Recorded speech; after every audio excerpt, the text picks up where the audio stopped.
Mr. Chair, as of today, there has been a series of raid against illegal POGOs and illegal cyber scam.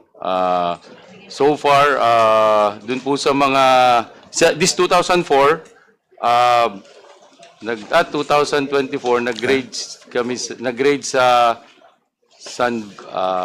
I think sa Banban Tarlac at saka sa Porac. Doon po sa na-endorse sa amin na 280 subjects, we have deported 231 na po, Mr. Chair. And doon po sa huli sa Porac, Pampanga, 153 foreigners have been endorsed to us, and we are in the process of implementing their deportation po. Have you submitted to these two committees all the documents pertaining to those who have been entering and exiting our country? I'm sorry, Mr. Chair, I'm not sure, but I will check, and if not, we will submit within this week, Your Honor. Sige, we will be checking your submission of some documents. Meron na rito eh, you're not yet sure. Sorry, Mr. Chair, but Ayan, we will just update. amin, eh. Mr. No. Chair. O sige, you just submit that to us ha. Kasi meron dito, ano isasubmit mo? Kung nagsubmit na po yung mga kasama namin, malamang yan po yun. Tapos i-update na lang po yung namin. boses ha. Nakukonfuse kami sa mga sinasabi ninyo. Opo. Anyway, we'll go to, thank you so much, Immigration. We'll go to the, Just a request, Mr. yes, Chair. Congressman Yeah, Alonto. Mr. Chair, I'd like to request, Mr. Chair, if we have, do we have a copy of the offshore gaming regulatory manual adopted by the PAGCOR in July 23, 2018, and the amended offshore gaming operations manual? Yes, Mr. Comsec, Chair, they have do we have- submitted do we have also. a copy to Yes, submit? they have submitted the new regulation Okay, thank you. from PAGCOR. Thank you, Mr. Congressman Gomez, before we proceed. Mr. Chair, last week during our committee hearing, we also asked for a review, during a committee of illegal drugs, we also asked for a review on the issuances of the BID regarding Chinese nationals that enter the country. And up to now, I think the BID has not given us a copy of that summary. Okay, I remember that request that was done in the Committee on Dangerous Drugs, but it's another committee that handled that. But we will be asking we asked already, so we will be asking that again. I remember that you asked that in the last hearing, but I think the resource speaker on that hearing was a different personality. Anyway, okay, so we'll be proceeding lastly before we acknowledge the PAOK-TF PNP. Good morning, sirs. I am Police Brigadier General Ronnie Francis M. Cariaga, the Acting Director of the PNP Anti-Cybercrime Group. I am tasked to represent the PNP, although I have with me Police Major General Leo Francisco, the Director of the Criminal Investigation and Detection Group. So to the chairpersons of the Committee on Public Order and Safety and Committee on Games and Amusements, on behalf of the Chief PNP, Police General Romel Francisco Marvil, I would like to extend our gratitude for inviting us to this joint meeting. For the information of the committees, the PNP ACG conducted two major operations in 2023, particularly in Clark, Pampanga. This is the Sun Valley Hub Corporation, and the other one in Las Piñas City, the Xinjiang Network Technology.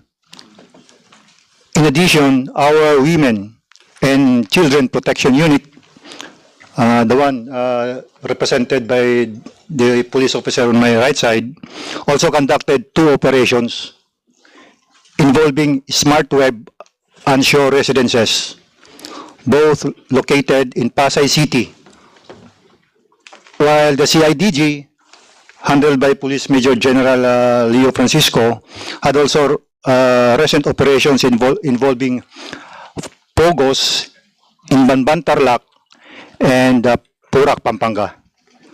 Your Honors, we would also like to inform the committee that the Interagency Council Against Trafficking, headed by Yosek Nicolas Felix T., is also spearheading the continuous collaboration among concerned agencies on this said POGO operations. Thank you, Your Honors. Okay, thank you so much, PNP.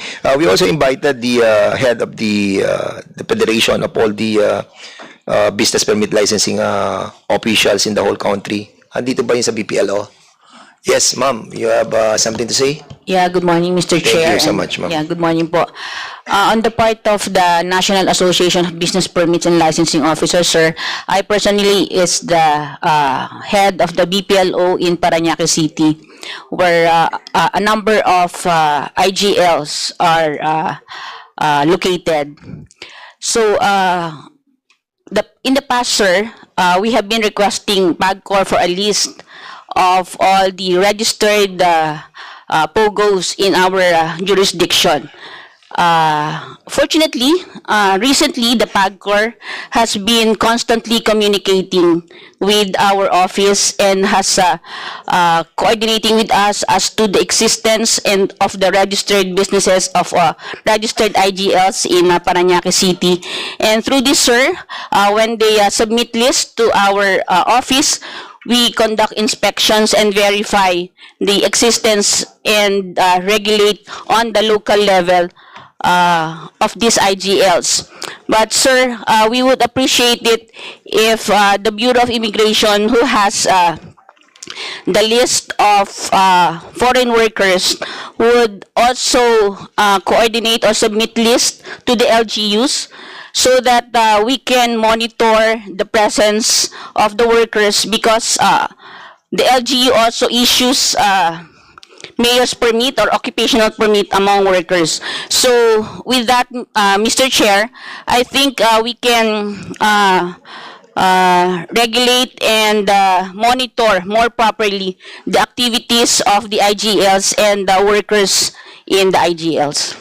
Later, maraming salamat, Attorney Malaya, and that's the reason why we have invited you and also the leagues of the city mayors and the municipal mayors, precisely because we have already asked the PAOK-TF and the PAGCOR of all the list of the legal and the illegal operators, and thereby asking you to have a proper coordination with the different mayors in order to help us into closing all those illegal operators. And we will be asking also the City League. At sana, ma'am, Attorney Malaya, no?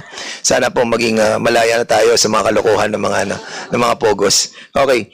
So, mayor ng yung city president, City League president ng mayor ng mga liga ng mga syudad sa buong Pilipinas. We have invited them over. League of Cities, League of Cities, yes. Yung mayor, andyan po ba? President of League of Cities. Ha? Suspend. Oh, so any representative from the League of Cities of Mayors? League of Municipalities naman. So kung wala po, we'll be asking them to be present on the next hearing, kasi very important po yung presensya po ng ating mga representante ng Liga ng mga City Mayors, because we will be turning over to them the documents pertaining to the illegal POGOs in the whole country. As I mentioned, later on, it will be turned over to us by the PAOK-TF and the PAGCOR. Anyway, can we ask the president ng Municipal League? Okay, so meron silang excuse letter.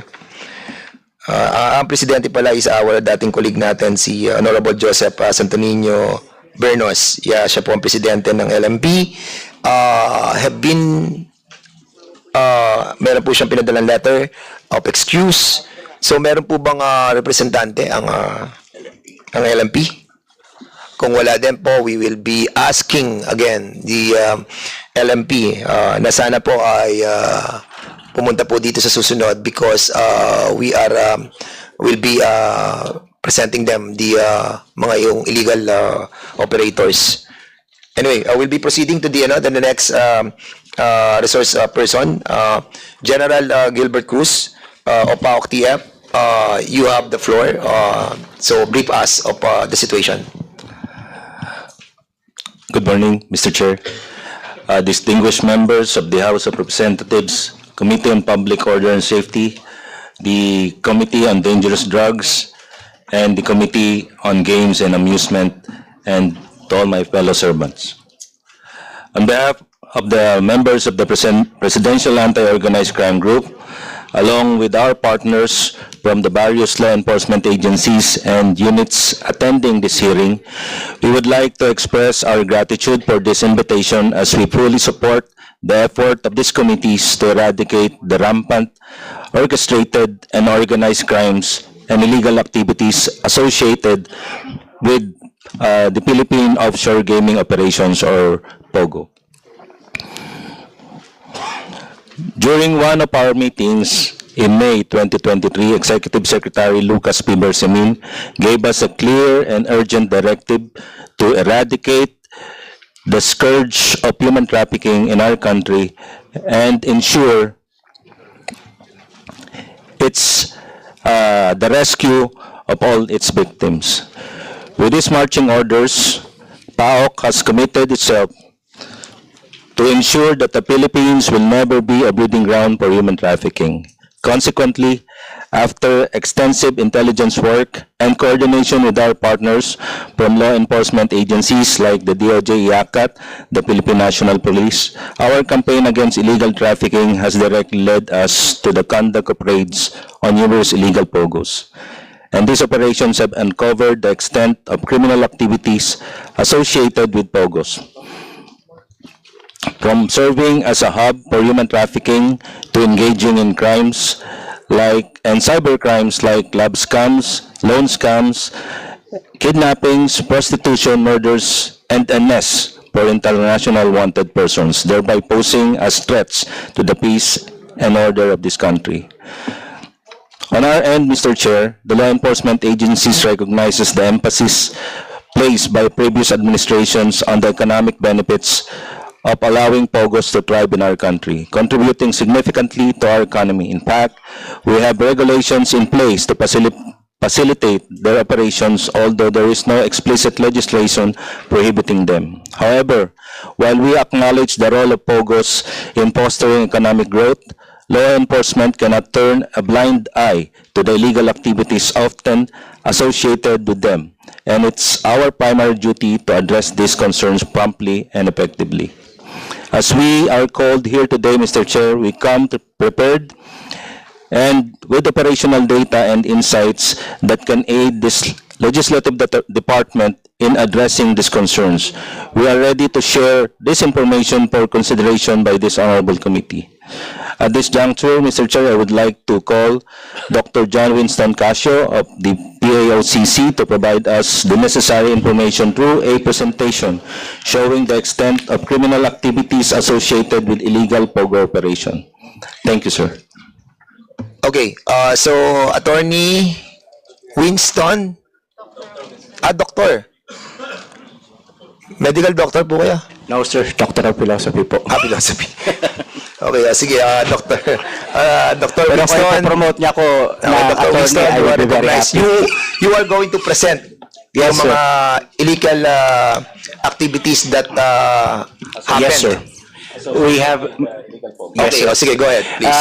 Initially, Mr. Chair and the members of the Joint Committee, we would like to present first a short video presentation of some of the crimes that we have found during our raids against camp farms.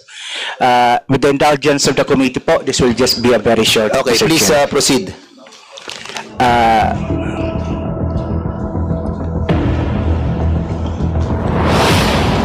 The rise of Philippine offshore gaming operations, POGOs, in the Philippines has led to a complex scenario involving legitimate businesses and opportunistic individuals. The industry's rapid expansion has outpaced the government's regulatory capabilities, creating a regulatory void exploited by illicit operators. Likewise, loopholes in POGO employee background checks have allowed individuals with questionable backgrounds to enter the industry, damaging its reputation.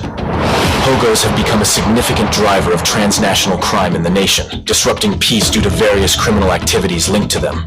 These offenses range from romance and investment scams, trafficking, and illegal online gambling to kidnapping, tax evasion, money laundering,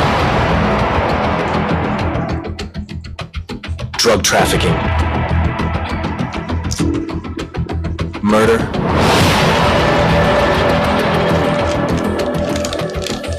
and even SIM card law violations and telecommunications fraud. The prevalence of such crimes has raised alarms not only locally, but also globally.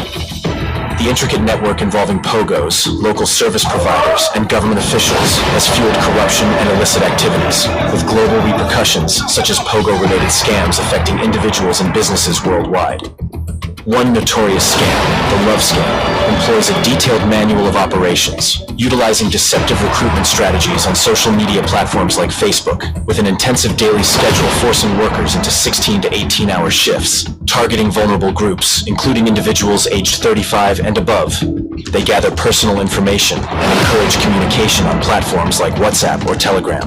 Scammers employ detailed character stories, multiple accounts, and folders with stock pictures to maintain false identities, following a meticulously planned timeline and activity schedule for interactions. For video calls, scammers are prepared with designated rooms for various settings. Once the scammers gain the trust of their victims, they would then introduce them to fraudulent investments involving cryptocurrencies. The scammers provide instructions on how their victims will invest in these cryptocurrency schemes, mostly through links. Once they invested in these, the scammers would cut off all communications with them and run away with their invested money. Additionally, a violation list outlines penalties for rule infractions, and non-compliant employees face torture methods such as beatings and use of tasers. Resigning employees are charged with fees ranging from 150,000 to 500,000 pesos, further highlighting the exploitative nature of the operation. The convergence of these elements paints a grim picture of the POGO industry as a hub for various transnational crimes, posing severe challenges to law enforcement and regulatory bodies globally. The need for concerted international efforts to combat the multifaceted threats arising from the POGO ecosystem is evident, as these activities have far-reaching consequences affecting individuals, businesses, and the overall stability of global financial systems. In response, the Philippine Amusement and Gaming Corporation, PAGCOR, introduced the Internet Gaming License, IGL, in July 2023, replacing the old POGO framework. This legal authorization allows operators to offer online gaming services within the Philippines, subject to PAGCOR's regulations. PAGCOR is currently enforcing a stricter regulatory mechanism to police IGLs. However, this transition did not change the fact that there are at least 402 unlicensed POGOs, support providers, local gaming agents, and special class of BPOs left unchecked in the whole country and without knowledge of its current status quo. As of June 24, 2024, PAGCOR has listed 38 IGLs with regular licenses, 7 with provisional licenses, and 14 special class of BPOs. This transition has also led to the displacement of foreign workers who are now walking in the streets without proper immigration documents.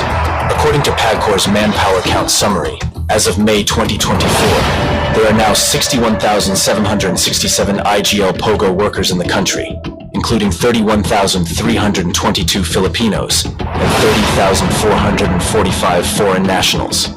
Through continuous effort, these numbers have been reduced after the diligent operations conducted by the Presidential Anti-Organized Crime Commission, PAOCC, and law enforcement agencies against POGOs, IGLs involved in illicit activities.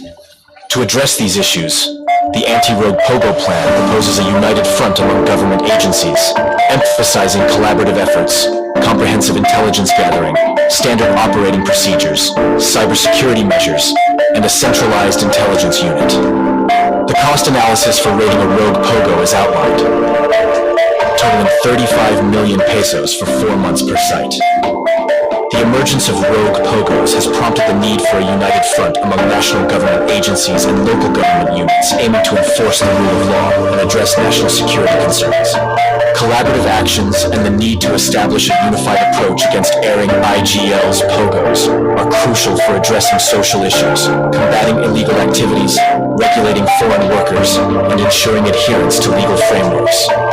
This unified approach is seen as a critical contributor to the nation's integrity, security, and economic stability, safeguarding the country's interests.